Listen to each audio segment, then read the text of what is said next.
जो औरत फोत हो जाती मैं उसको गुस्ल देती थी। आज एक घर की जवान बहू फोत हुई तो मैं गुस्ल देने गई। जब मैं उस औरत को गुस्ल दे रही थी तो वो मुझे जिंदा लगी। मैंने फौरन इसके ससुराल वालों को बताया तो इसके ससुराल वालों ने मुझे 5 लाख देकर मुझे चुप करवा दिया। रात को जब मेरा ज़मीर जागा तो मैं इस औरत की कब्र पर गई ताकि मैं इसको जिंदा निकाल सकूं। कब्र खोदी तो अंदर 2 मर्द। मैं जब भी बाबा की कब्र पर दुआ करने कब्रिस्तान जाती मुझे एक बेनाम सी कब्र के पास से एक औरत बैठी मिलती जो हमेशा रो रही होती और किसी से माफिया मांगती। मुझे इसका रोना बहुत अजीब लगता, हालांकि चेहरे से वो काफी गुस्से वाली लग रही थी। एक दिन मुझसे रहा नहीं गया, मैंने इससे पूछ ही लिया, अगर आप बुरा ना माने तो मुझे अपना दुख बता सकती हैं। आप यहाँ क्यों बैठती हैं? क्या मैं आपकी मदद कर सकती हूँ? मेरी बात पर उसने आंखें उठाकर मुझे देखा। इसकी नजरों में बेपनाह गम और निदामत का एहसास था। मैंने देखा रो रो कर इसकी आंखें लाल हो चुकी थी। तुम्हें क्या बताऊं बेटी, मैं बहुत बुरी हूँ। अगर तुम मेरी कहानी सुनना चाहती हो तो थोड़ी देर मेरे पास बैठ जाओ, मेरा भी दिल हल्का हो जाएगा। इस औरत के साथ कब्रिस्तान में बैठना मुझे अच्छा नहीं लग रहा था। मैंने इससे अपने घर चलने की दावत दी जिसे इसने थोड़ी हिचकिचाहट के बाद कबूल कर ली। वो गम की मारी थी, शायद सहारा चाहती थी। घर लाकर मैंने इसे चाय पिलाई। फिर जब इसके हवास बहाल हुए तो इसने मुझे अपनी कहानी सुनाई। मेरा नाम सबा है। मैं एक ऐसे घराने में पैदा हुई जहाँ औरतों का नस्ल दर नस्ल पेशा यही था कि वो मर जाने वाली खवातीन को गुस्ल देती और इन्हें कफन वगैरह पहनाती। हमें गांव में तो कोई भी पसंद नहीं करता था, लेकिन शहर में हमारी अच्छी खासी कमाई हो जाती है क्योंकि यहाँ पर हर दूसरे दिन कोई ना कोई औरत मर जाती और लोग हमें जानते पहचानते थे, इसलिए हमें अपने घर ले जाते। 3-4 हजार रुपए हमारे हाथ पर रखते और हमें गुस्ल और कफन के इंतजाम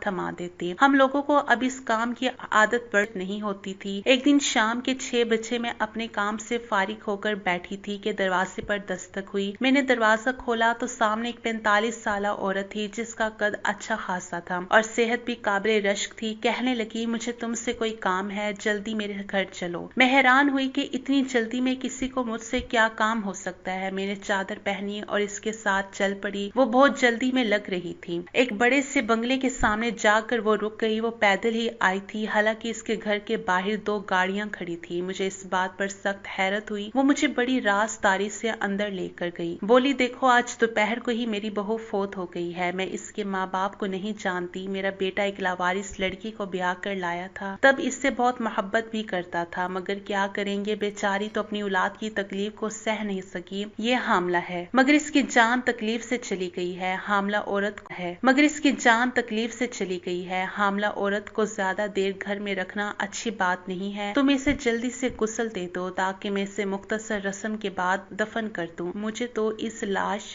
से भी डर लग रहा है। तुमने सुना है हामला औरतें जब मर जाती हैं तो वो चुड़ैल बन जाती हैं। इस औरत की बातें सुनकर मैं तो हैरान रह गई, हालांकि ऐसी कोई भी बात सच नहीं होती। ये लोगों की बनी बनाई हुई बातें हैं। मैंने एक नजर इस औरत के चेहरे की तरफ देखा जहाँ पर किसी किस्म के कोई तासुरात नहीं थे। मैं हैरान थी कि अपनी बहू के मरने पर कोई औरत इतना पुरसकून कैसे रह सकती है, वो भी जब इसके पेट में अपना पोता हो। खैर, मैंने गुस्ल की तैयारियां शुरू कर दी। तख्ते पर लाश को लिटाया गया। ये देखकर मुझे बहुत दुख हुआ कि वो एक जवान और खूबसूरत औरत थी। इतनी भरपूर जवानी में मर जाना अपने आप में एक बहुत बड़ा सानिया है। कुछ ही देर में मुझे औरत के हाथों में हल्की सी हरकत महसूस हुई। मुझे शक सा हुआ तो मैंने इसकी नाक के सामने हाथ रख कर देखा तो ये तो वाज़ेह इशारा मिल गया कि वो औरत मरी नहीं है बल्कि सख्ते की हालत में है। जब इंसान की जाहिरी हालत ऐसी होती है जैसे कि मुर्दे की, लेकिन असल में वो जिंदा होता है। मैंने जब ये सब देखा तो मैं उलझन का शिकार हो गई। गुस्ल देते देते रुक कर मैंने इस औरत की सास को बुलाया। बात सुने, ये तो मुझे जिंदा लग रही है, आप किसी डॉक्टर को बुलाएं, हो सकता है कि अभी इनकी कुछ जिंदगी बाकी हो। औरत मेरी बात सुनकर खामोश हो गई। नहीं, तुम्हें मुझे मशवरा देने की जरूरत नहीं, तुम्हें जो कहा है वही करो। इसकी बात सुनकर मैं समझ गई कि ये कोई सोची समझी साजिश है, वरना जवान औरत यूं मौत के मुंह में नहीं जा सकती। मैंने इसे गुस्ल देने और कफन पहनाने से इनकार कर दिया। तब इसकी सास जल्दी से दूसरे कमरे में गई और लाल रंग की एक थैली लाई जिसमें 5 लाख थे। उस वक्त मुझे पैसों की शदीद जरूरत थी, फिर पैसों से तो कोई भी बिक सकता है। मेरा ईमान भी डगमगा गया। मैं इस औरत की बात समझ गई। मैंने वो पैसे अपनी जेब में रख लिए। ये पैसे मैं अपने दामाद को देना चाहती थी जो कब से मुझसे मोटरसाइकिल मांग रहा था। इसी वजह से मेरी बेटी के घर में भी सुकून ना था। पैसे लेकर मुझे इत्मीनान हो गया कि मैं अपनी बेटी को पैसे दे दूंगी तो इसका मसला हल हो जाएगा। मैं दोबारा इस औरत को गुस्ल देने लगी, मगर मेरा दिल बोझल सा हो रहा था। मैंने उसे गुस्ल देने के बाद कफन पहना दिया, मगर मेरा दिल जोर जोर से धड़क रहा था। मैं ज्यादा देर वहां नहीं रुकी और घर से निकल आई। इस घर के करीब एक कब्रिस्तान था जो इन लोगों का खानदानी कब्रिस्तान लगता था। मैं इसे वहशत से देखती घर आ गई, मगर मुझे बिस्तर पर लेटे नींद नहीं आ रही थी। थोड़ी देर के बाद मेरी बेटी आई। मैंने इसे बोझल दिल से ये खुशखबरी सुनाई। कहा कि तुम्हारे पैसों का बंदोबस्त हो गया है, अब तुम अपने शौहर को दे देना ताकि वो मोटरसाइकिल ले ले और तुम्हारी भी जिंदगी आसान हो जाए। वो बोली, अम्मा आप इतने पैसे कहाँ से लाई हैं? मैंने इससे हकीकत नहीं बताई। वो खुशी खुशी पैसे लेकर चली गई। लेकिन फिर शाम को जब मेरा शौहर आया तो मैं इससे ये बात छुपा नहीं सकी। वैसे भी वो मेरी तरह ज़मीर फरोश और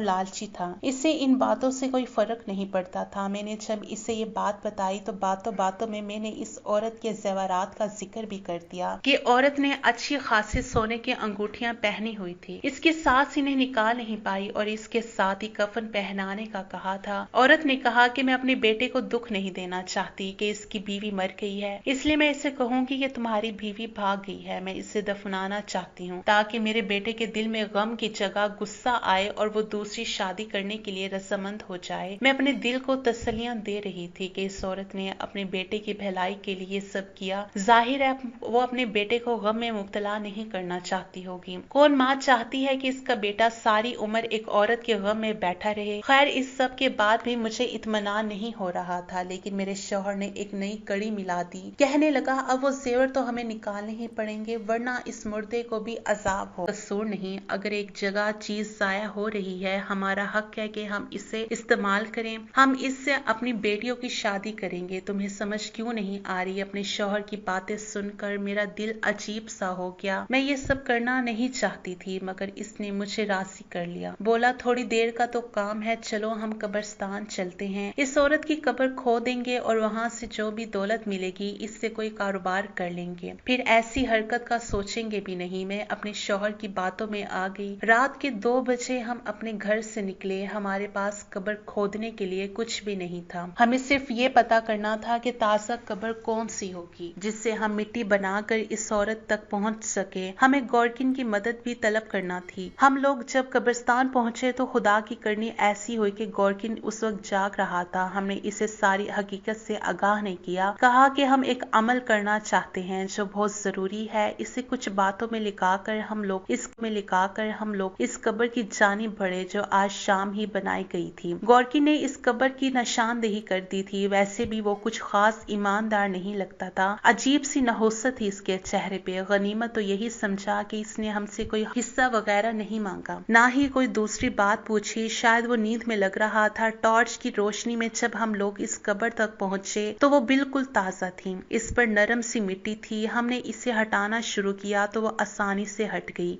लेकिन जब हम कब्र के स्लेब हटाने लगे तो हमें कब्र से हल्की हल्की आवाजें सुनाई देने लगी। मैंने अपने शौहर को मना भी किया कि मुझे ये मामला कोई और लगता है, हमें यहीं पर रुक जाना चाहिए, मगर वो नहीं माना। मगर जब पूरी स्लेब हटाई तो इस औरत ने जो कब्र के अंदर दफन थी कफन फाड़ कर उठी और एक जोरदार चीख मारी। ये देखकर हम घबरा गए। मैंने जल्दी से आगे बढ़कर देखा, वो औरत जिंदा थी, तकलीफ से कराह रही थी। इस औरत को देखकर हम दोनों की आंखें फटी की फटी रह गई। मैंने अपने शौहर पीछे हटने का कहा, इस औरत पर चादर डाली और इसे सारी हकीकत से आगाह किया। मगर जाहिर है इस औरत को यही बताया कि इसकी सास ने इसे जिंदा मार दिया था। मैं इसे बचाने आई हूँ। वो लड़की जोरों की तार रोने लगी। बोली, खुदा के लिए मुझे घर ले चलो। मेरी सास ने तुमसे झूठ बोला है, मैं मरी नहीं थी। इसने तो मुझे एक दवा दी थी, कहा था कि इससे तुम्हें आराम आ जाएगा। मैं नहीं जानती थी कि वो क्या सोच रही है। इसकी कहानी सुनकर मेरे अंदर सोई हुई इंसानियत जाग गई। मैं और मेरा शौहर इसे घर ले आए। अगरचा मेरा दिल तो इसकी तरफ से साफ था, मगर मेरे शौहर ने इसके दूसरे कमरे में जाते ही मुझे अकेले में बुलाकर कहा, सुनो, ये तो सारा खेल उलट हो गया। हम इस औरत से फायदा उठाने गए थे, मगर ये तो हमारे गले ही पड़ गई है। मैंने कहा, हाँ तो क्या हुआ, हमें भी थोड़ी इंसानियत दिखानी चाहिए। मैंने अपने शौहर को डांट दिया और कहा, मैं इस औरत की देखभाल करूंगी। मैं जानती हूँ इंसानियत क्या चीज होती है। मेरी बात पर वो गुस्से होकर घर से चला गया। मैं इस लड़की से सारी बात पूछी कि आखिर ऐसा क्या हुआ कि इसकी सास ने इसको दवा देकर कब्र में दफनाने की इतनी जल्दी की। इसने मुझे बताया कि वो एक अमीर घराने की बहू है। इसके माँ बाप बचपन में फौत हो गए थे। वो अपने चचा के पास रहती थी। बूढ़ी औरत जिसका नाम समीना था, इसने अपने बेटे के लिए इस लड़की यानी कि अस्मा का रिश्ता मांगा था। समीना के बेटे को अस्मा बहुत पसंद आ गई थी। जब अस्मा ब्याह कर समीना के घर गई तो समीना ने पहले दिन से ही वासे कर दिया कि वो सिर्फ और सिर्फ बेटे पैदा करवाना चाहती है। इसे पोते चाहिए और इसे अपनी बहू से कुछ नहीं चाहिए। मगर ये बात अस्मा की समझ में ना आई कि वो बेटा पैदा करने पर कासिर नहीं थी। जब वो उम्मीद से हुई तो सास ने पहले दिन से ही गिनना शुरू कर दिया। चौथे महीने जाकर इसका अल्ट्रासाउंड करवाया और डॉक्टर से पूछा कि इस बच्चे की जिन्स क्या है। डॉक्टर ने जब बताया कि पैदा होने वाला बच्चा लड़की होगी तो सास ने तरह तरह के बहाने करके अपनी बहू का बच्चा जाया करवाने की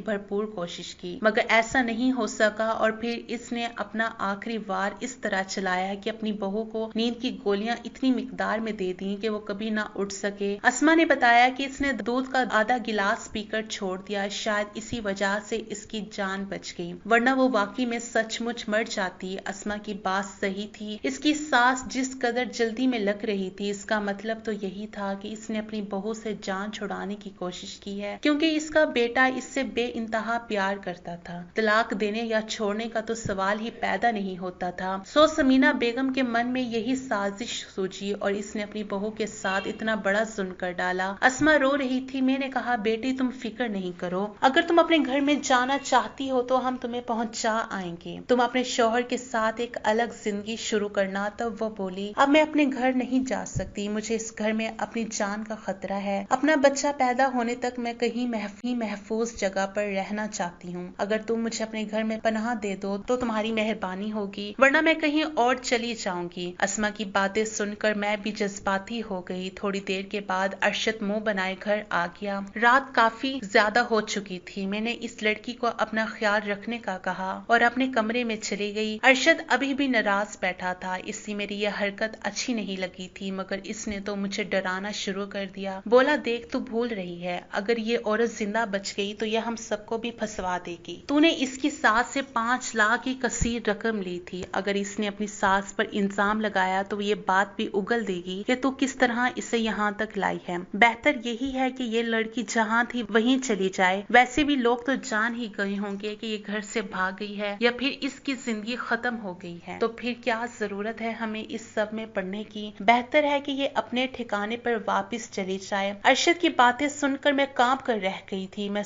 दिल हो सकता है। मैंने अरशद को समझाने की कोशिश की कि तुम जो सोच रहे हो वो इंसानियत सोच सलूक है, ऐसा किसी भी इंसान के साथ नहीं करना चाहिए। खैर हम बहस करते करते सो गए। सुबह जब मैं उठी तो घर की हालत बदली हुई थी। घर में ना वो लड़की थी और ना ही मेरा शौहर अरशद मौजूद था। मैंने कहा, मेरी आंख क्यों नहीं खुली। मैं सोचने लगी कहीं इसने मुझे कुछ सुंघा तो नहीं दिया था। मैं उठकर अपने कपड़े झाड़ने लगी। मैंने देखा पूरा घर साए साए कर रहा था। मैंने जल्दी से बाहर का रुख किया। उसी जगह पहुंची जहां वो कब्र थी। जाकर देखा तो कब्र जूं की तू मौजूद थी। अरशद का कुछ अता पता नहीं था। शाम को अरशद खुद ही घर आ गया। मैं उस पर बरस पड़ी। अरशद, तुमने ये क्या किया? वो लड़की कहाँ गई? तुमने उसे कहाँ छुपाया है? क्या तुमने उसे मार तो नहीं दिया? इसने कहा, नहीं, मैं क्यों उसे मारूंगा। मैं सुबह तहज्जुद के वक्त उठा तो वो ठंडी पड़ी हुई थी। उसका जिस्म अकड़ रहा था। मैंने सोचा कि इससे पहले हम पर कोई मुसीबत आए, मैं इसकी लाश को लगा आया हूँ। तुम समझती क्यों नहीं हो? ऐसी लाश को घर में रखना कोई अक्लमंदी की बात नहीं होती। अरशद की बातें सुनकर मेरा तो सर चकरा गया। खुदा जाने इसने इस लड़की को कहाँ फेंका होगा। मैंने इससे लाख पूछने की कोशिश की, मगर इसने मुझे कोई जवाब नहीं दिया। मैं मायूस होकर बैठ गई। अपने अल्लाह से माफी मांगने लगी कि मुझसे गलती हो गई। अब मैं सोच रही थी कि इस गलती का अजाला कैसे करूं, मगर इसकी नौबत नहीं आई मगर फाते अमल ने हमें हमारे किए की सजा दे दी। शाम को मेरी बेटी के घर से खबर आई कि इसका शौहर एक कार एक्सीडेंट में अपनी जान से हाथ धो बैठा है। मेरा दामाद काशिफ किराए की गाड़ी चलाता था, जिसकी वजह से इसकी आमदनी आती थी, मगर वो अपनी मोटरसाइकिल या कार लेना चाहता था ताकि वो अपनी आमदनी को बढ़ा सके। मैंने अपनी बेटी को पैसे भी इसीलिए दिए थे, लेकिन अब मेरा दामाद ही इस दुनिया में ना रहा तो इन पैसों का मेरी बेटी ने क्या करना था। मेरी बेटी की बेवगी ने मेरे दिल को दहलाकर सबके बावजूद भी पास नहीं आया। इससे तो गोया एक मुश्किला मिल गया था, लोगों की बनी बनाई दौलत अपने हाथों से लूटने का। इसी वजह से मैंने अपने शोहर को छोड़ दिया। मैं अपने अल्लाह की राह में दिन रात इबादत करती हूँ, इससे माफी मांगती हूँ कि वो मेरे इस गुनाह को बख्श दे, वरना मैं जानती हूँ क़यामत का अज़ाब बड़ा सख्त है। मैंने कई औरतों को गुस्ल दिए हैं, कई औरतों का कफन तैयार किया है, मैं जानती हूँ और अल्लाह ताला के अजाब से डरती भी हूँ। खुदा मेरे इस गुनाह को माफ कर दे। इस कब्र पर बैठकर इस औरत से माफी मांगती हूँ, मगर मैं नहीं जानती मेरा रब मुझे माफ करेगा या नहीं। इतना कहकर वो औरत खामोश हो गई। मैं जानती थी कि इसका ये ज़मीर का बोझ कभी हल्का नहीं होगा, क्योंकि जो जुल्म उसने किया था वो काबिले माफ नहीं था। मैंने इसे इसकी तसल्ली और दिल के इत्मीनान के लिए कुछ वज़ाइफ बताए, नमाज की पाबंदी करने को कहा और फिर इससे अपने घर से रुखसत कर दिया। इसके जाने के बाद मैं काफी देर तक आज भी जब मैं उस औरत को याद करती हूँ तो मेरी आंखों में बेइख्तियार आंसू आ जाते हैं। आपको अगर ये कहानी याद करती हूँ तो मेरी आंखों में बेइख्तियार आंसू आ जाते हैं। आपको अगर ये कहानी अच्छी लगी है तो इस वीडियो को लाइक कीजिए और इस तरह की मज़ीद कहानियां सुनने के लिए हमारे चैनल को